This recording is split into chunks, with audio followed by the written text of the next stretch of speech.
Halos isang linggo na kami dito sa Spoltore. Pero ngayon lang kami nag-decide mag-ikot-ikot sa lugar. Ang daming bagay pa dito ang hindi namin nakikita.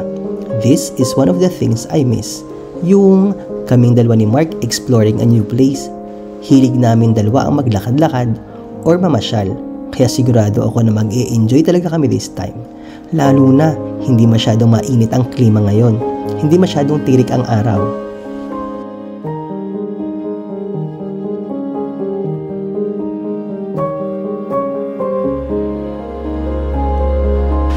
Okay guys, so this is the first time sa bakasyon namin na kami lang dalawa ni Mark ang magkasama na mag-explore ng lugar. Kasi kita nyo naman, yung mga kasama namin is very busy. Kaya kaya kami muna ni Mark ang mag-explore. This small town, this small creepy town. Hindi naman creepy, grabe. Hindi naman siya creepy guys.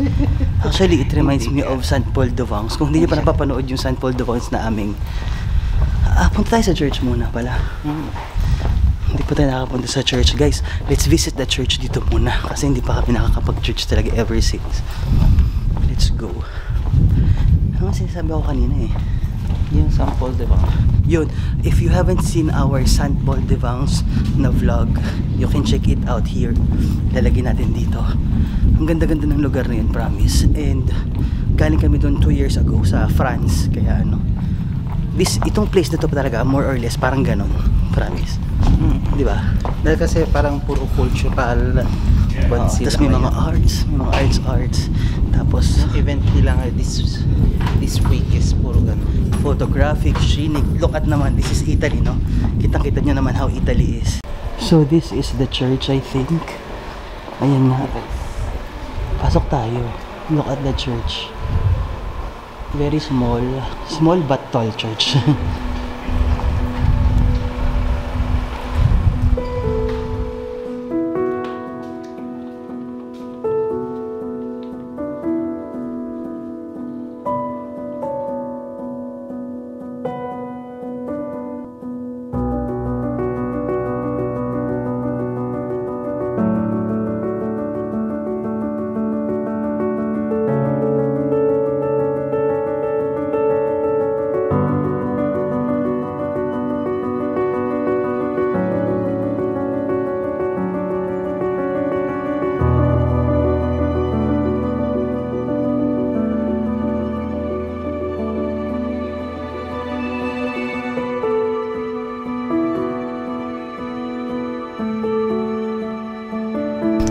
Okay, now we want to explore what's here, kung ano bang meron dito sa bulubundukin at mga tanawin dito. Ang ganda naman, that's the castle. Yun yung pinupuntahan nating nakikita natin castle from sa taas na taas, May castle kasi dito guys. And from year 900 yung mga castle, kaya nakakaloka. Anong palko ito? Wait. Hindi dito yung palko, mahal. Sa kabila. Sa kabila. Kita nyo? Ayun yung isa sa mga castle. Kita nyo yan. Ewan ko kung nakikita dyan. Grabe guys. So this is a hiking. Hiking yung ginagawa namin ni Mark. Kitang-kita mong mga lumang-luma na yung mga pati yung mga bricks. Tingnan mo. Feeling ko ito na yung mga bricks yung ginawa yung fortress nitong parang isang malaking castle to or malaking village.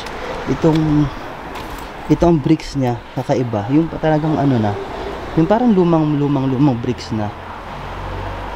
No?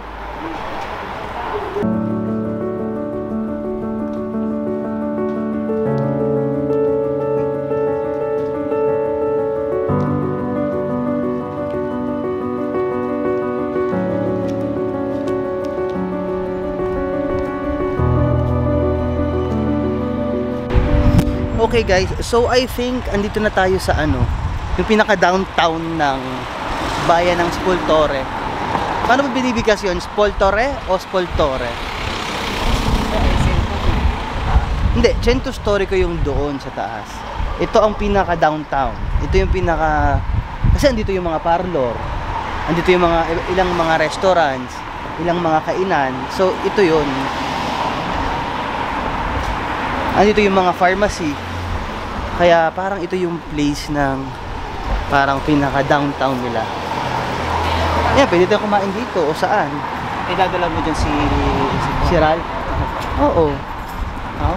Hindi niya kayang maglakad, yun ang problema natin. Ang problema ko madulas.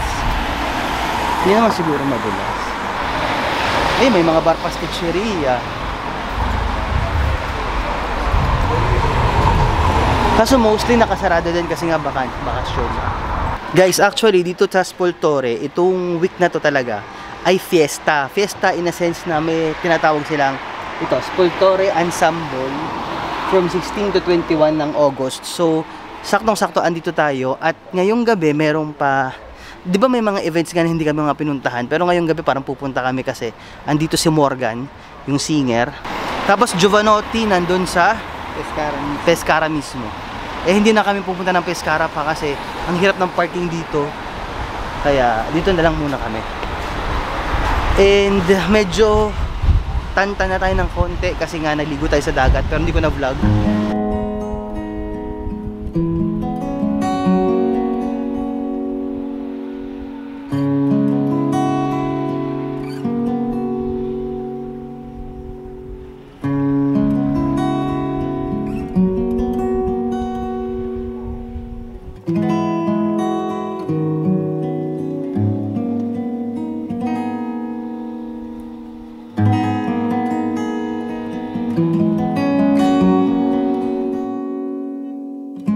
They call this place, ito yung pinaka place na you can have the panoramic view of the whole Abruzzo region. Ang ganda. Kaya ito ang tawag dito is Belvedere, which is translated ay Belvedere. Teka lang, hindi ko din alam Belvedere. Belvedere. A nice sight or nice sightseeing, parang gano'n. Tama ba? Guys, paki-comment na lang kung ano talaga yung Belvedere'ng translation. Hindi ko din alam actually. Pero parang ganun parang sightseeing. Belvedere kasi is sightseeing, parang ganun. So, ito ang ating Belvedere.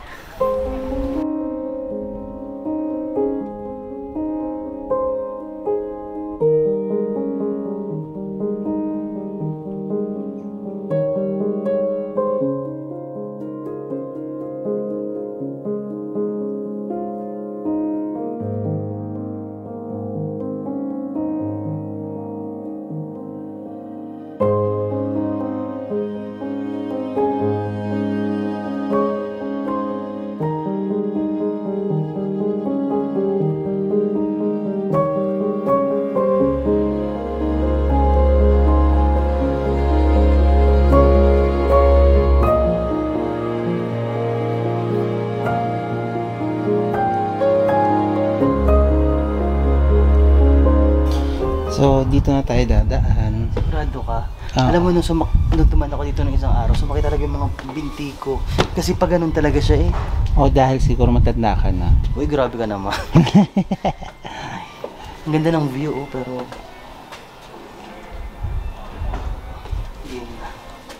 parang pag nawalan ka pa ng balance dito, talagang parang pag ganun ka. Ganun talaga siya, napapansin mo, ganun talaga siya. Dire-diretso. Para tayo makataas sa tuktok.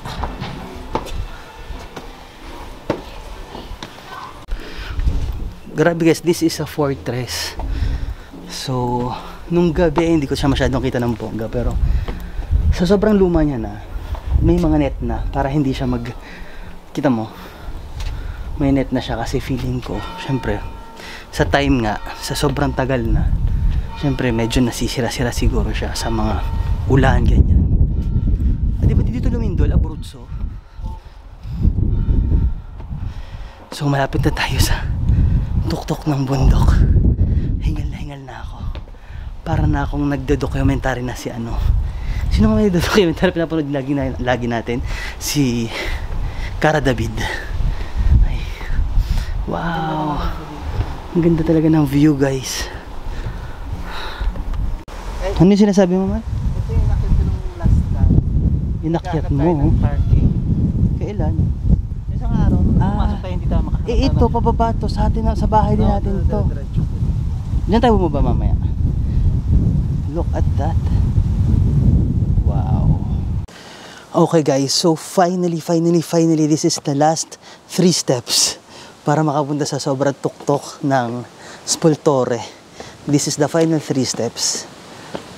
And nagpalit ako ng mic kasi sobrang hangin, as in, kita nyo naman mga leaves ng puno, sobrang hangin.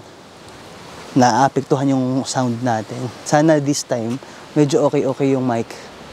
But, eto, look at the view. This is the view of Abruzzo. This is Abruzzo. I'm having a 360 experience of Abruzzo region. So guys, kung makikita nyo, that part of Abruzzo is the Pescara. You can actually see na coast siya. May mga dagat doon and may mga dagat dito. Tapos itong part na kabila naman ng Abruzzo, ito, puro bulubundukin naman to. Dagat na nga yun. Yeah, in fact, dagat nga sabi ko sa kanya. And look at the houses, guys. Parang, this is somewhat, alam niyo yung parang, I don't know if it's Tagaytar or Baguio Ampeg. Look at the houses. Di ba?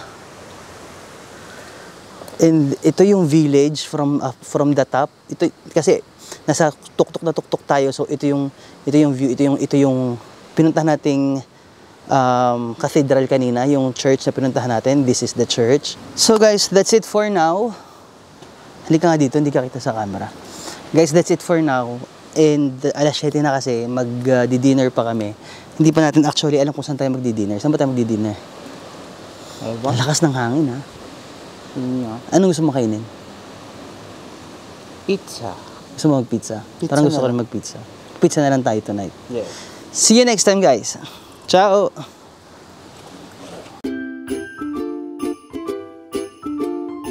Ang dinayo natin ay kaskas. Bumili kami ng 2 kaskas. Ayun o, 18 million. At saka Eurojackpot.